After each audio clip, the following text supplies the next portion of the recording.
بسم اللہ الرحمن الرحیم۔ سبحان اللہ و بحمدہ۔ السلام علیکم۔ ہمارے اسلاف کی داستانیں بچوں کو سلانے کے لیے نہیں بلکہ مردوں کو جگانے کے لیے سنائی جاتی ہیں۔ دنیا صرف اپنے بارے میں سوچتی ہے۔ انسان کو لگتا ہے سب کچھ اس کے اختیار میں ہے۔ اپنی مرضی سے تو اس دنیا میں سانس لینا بھی محال ہے، پھر کیوں چھوڑیں حق کا راستہ؟ ظالم کے آگے کیسے سر جھکا دیں؟ جب تک ہم اللہ کے راستے پر ثابت قدمی سے چلتے رہیں گے تب تک کوئی ہمیں جھکانے کی ہمت نہیں کر سکے گا۔ اگر اصول پر ہو تو ڈٹ جاؤ، اگر انا پر ہو تو پیچھے ہٹ جاؤ۔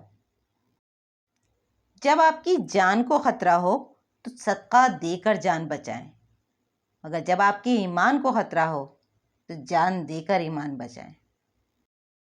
پہاڑ کی چوٹی سے دھن اور ایک بہادر کے سر سے مصیبتیں کبھی ختم نہیں ہوتی۔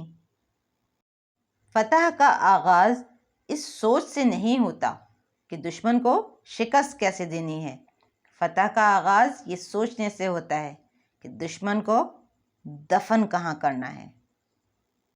ساری کائنات بھی اگر تمہارے خلاف اٹھ کھڑی ہو، لیکن تمہیں یہ یقین ہونا چاہیے کہ اللہ تمہارے ساتھ ہے۔ جس کا کوئی خواب نہیں اس کا کوئی مستقبل نہیں۔